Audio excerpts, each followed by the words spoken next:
Trevor Tilseth, Weapons Company, Cat Platoon, Hunter 5.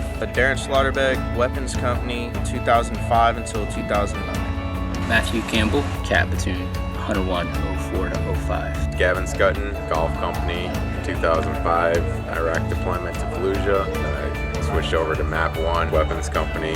Sergeant Eric Morante, 27 Fox Company, 04 to 2007. William Fuller, 2nd Battalion, 7th Marines, Mobile Assault Platoon 1. Tell me, what was the hardest part about transitioning from Marine to civilian for you?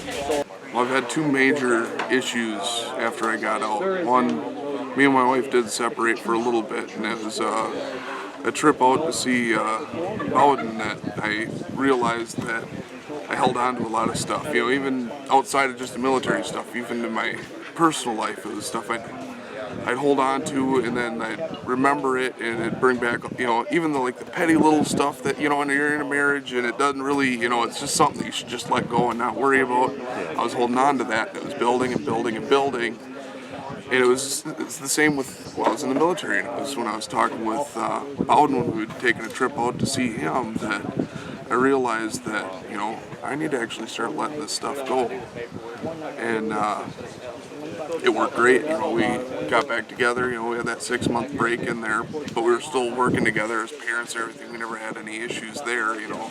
I think the second biggest one was after I started the job I'm at now, and if I get frustrated with something, I had no problem showing my temper and frustration, and it scared people a little bit, you know, just because they're not used to that kind of, you know, where, you know, guys that I'm with, it's like, you know, they just would expect that and it'd be normal, but, you know, out there it's like, you know, it's shunned upon. And Yeah, I mean, overall I feel really blessed that I feel comparatively I didn't have a lot of challenges. The current challenge I still struggle with probably the most is just kind of learn how to tone down the aggressiveness, and that kind of was encouraged in the Marine Corps and that you really needed to survive. But definitely with my wife, she likes to tell me that I'm a little bit too harsh sometimes, and she's right. So I don't always realize it even. It's not directed at her necessarily even, but just learn how to try to tone that down and make sure that I'm speaking in a manner that would be expected now. Trying to get my life together after I got out. I was homeless for a while, lived in a shelter for about 5 months, you know, struggled with alcohol abuse pretty bad, and then realized I needed to make some changes, otherwise nothing was ever going to get better. That was probably for me one of the biggest things, trying to cope with what I had seen and done and all that, and trying to get my life more organized and less stressful. I had been living with family. I lived with my grandmother for almost 2 years. I took care of her, and when she had passed away, she had left me as the executor of her will. While I was in, my mother was diagnosed with stage 4 pancreas cancer, which was misdiagnosed initially as appendicitis. So she had passed, and I dealt with all that, and then my grandmother passed, and because I was so focused on taking care of her and making sure all of that stuff was taken care of, it ultimately kind of had an impact on me, because I was too focused on trying to worry about other people instead of trying to take care of myself, like, at all. Yeah. Like, I just threw myself into everything else to not address my own problems that I needed to address. 2007, left in January. We got hit on Bridge 286, which was on MSR Mobile, 800 meters away from Fob Riviera. Then we got hit by 3,000 pounds of explosives. Dump truck came underneath the bridge. As soon as he got underneath, he detonated, blowing the bridge to smithereens, and there was eight guys on there. There was 7 Marines and 1 corpsman. 6 of us had to get medevaced out of Iraq for further surgeries and therapy. And it's been 12 years now, and I've got a corpsman that's still in a vegetative state as of today. What's been one of the hardest things for you about that transition from Marine Corps to civilian life? To be quite honest, I don't think I've fully transitioned into the civilian world, and I don't think any of us will ever will. Okay. like I said, it took a long time for me to realize that we are a very small part of society that has seen and done above and beyond, and it's kind of hard to transition fully back into the civilian world. There's things that we can kind of cope and adapt with and become part of society again, but I don't see myself as a civilian. I still see myself as that leader, as that sheepdog, that front runner, even though I can't do a lot of the things that I used to, but I can still help out in several different ways.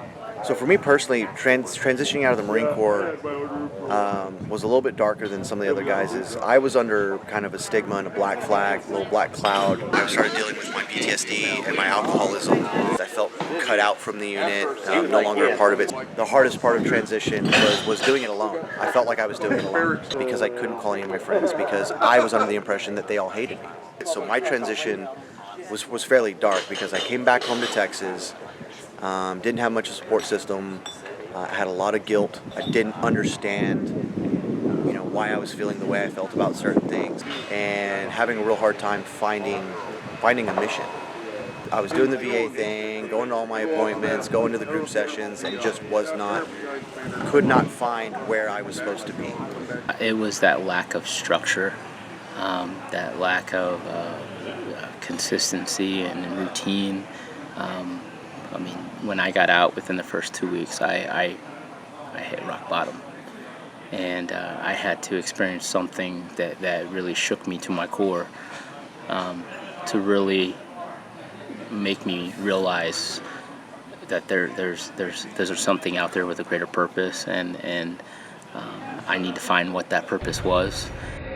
Face down in the desert now, there's a cage locked around my heart. I found a way to drop the keys when my failures were now my hands can't reach that far. I ain't made for rivalry, I can never take the world alone. I know that in my weakness I am strong, but it's your love that brings me home. What thing or things did you do to try to rise above some of the challenges that you had? Originally I really gave my wholehearted effort and belief into what I was, my treatment plan that I'd had. I was on a lot of medications and going to all my sessions, and things weren't getting better. So I wound up getting off medications and trying to find alternative help.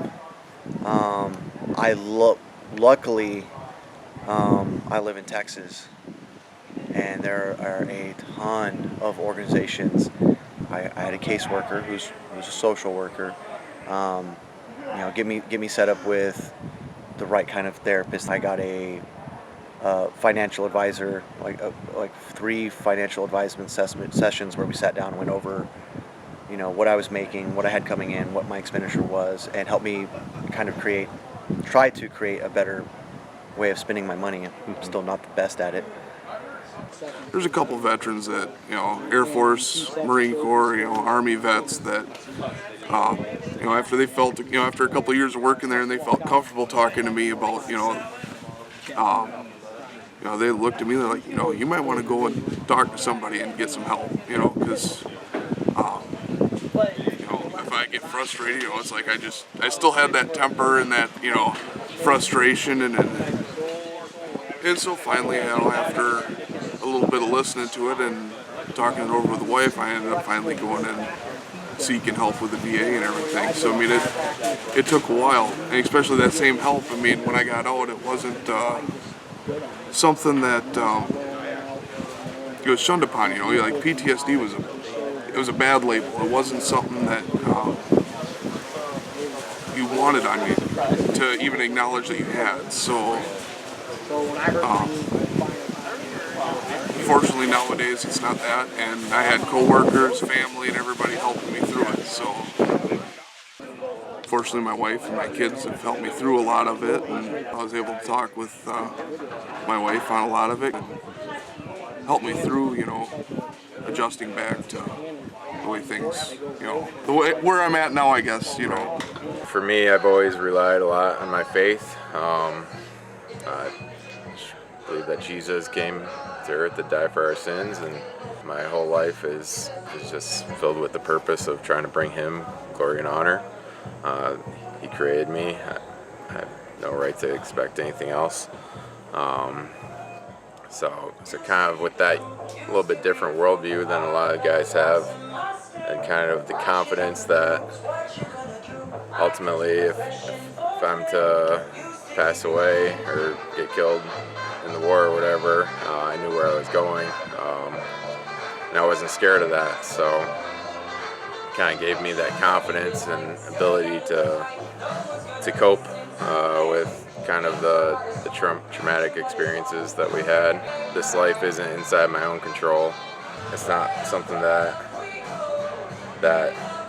it's following my plan. It's part of God's plan for my life. So that's really helped me kind of be able to deal with the different stressors and stuff that we had.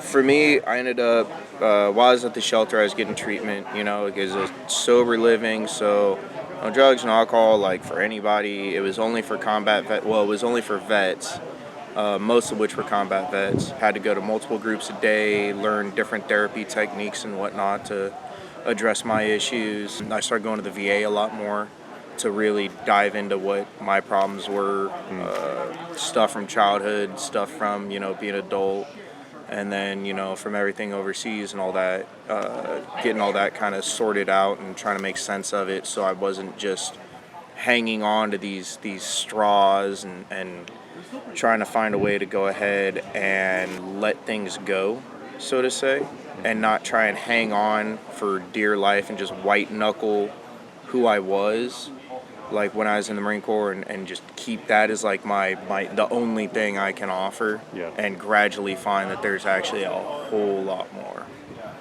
It took about 3 years before I came to terms with what had happened while I was in, the circumstances behind, my leaving the Marine Corps, and subsequently, finding a direction and a path in life, which led me to art school, to get my photography and film degree, led me to working in executive production and private security for a short term. Eventually, I got into bladesmithing, bladesmithing and engraving, Morse therapy, and then since then it's turned into a business. When I go to bars and stuff, like I'll find guys and they're like, "Oh, I'm a Marine." And I'm like, "Oh, okay, yeah, sure." And at first I won't believe them.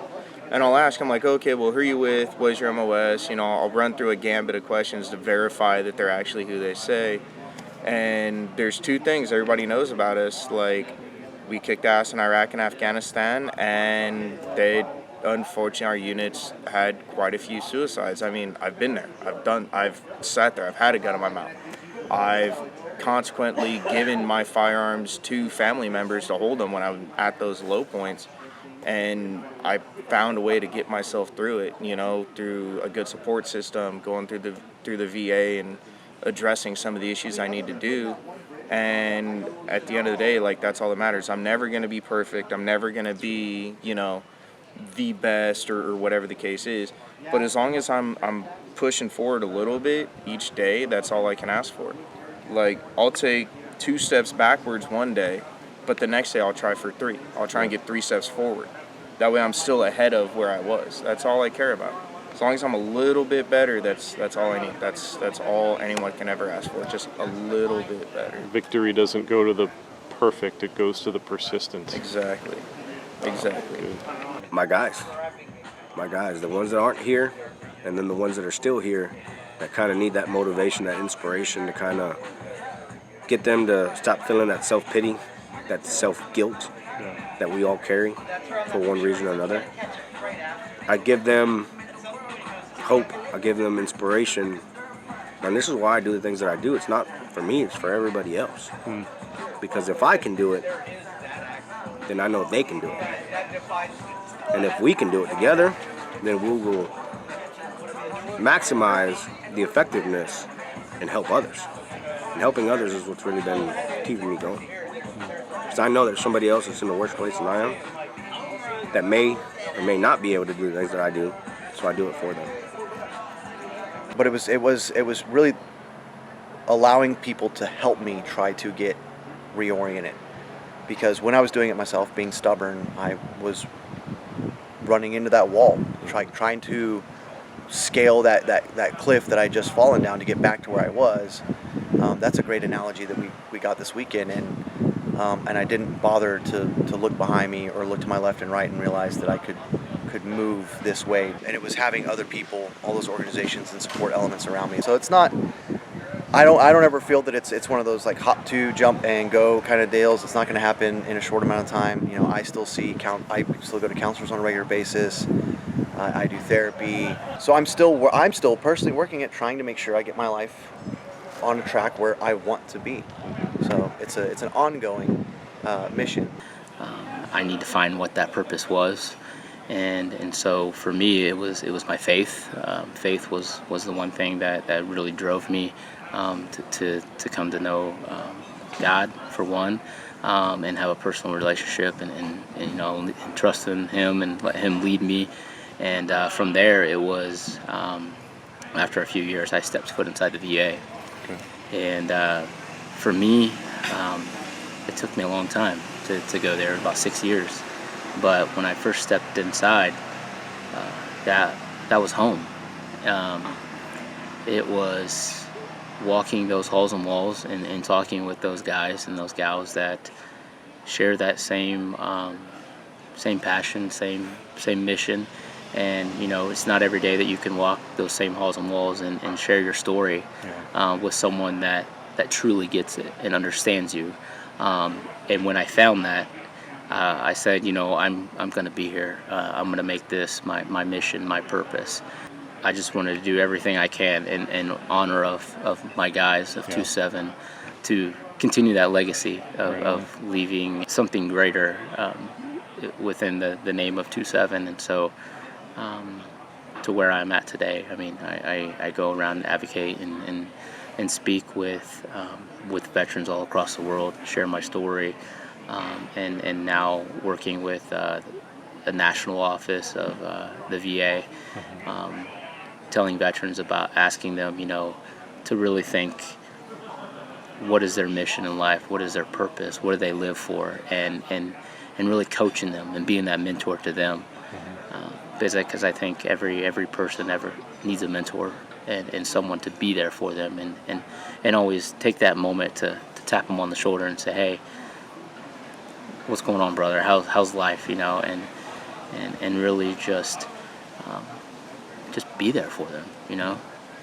Some guys come back and they can find their purpose within the first 3 months, and some guys it takes 3 years, some guys it takes 30 years. Fortunate for me, it didn't take me too long, but once I found that purpose, then it just snowballed from there, and things just started to fall into place, and one thing led to another, and doors opened and windows opened, and I kicked down a couple of things, you know. Yeah, we're not in that same battle, we're not in that same fight anymore, but the fight is still going on, and there's still plenty to be done, and our jobs are not done.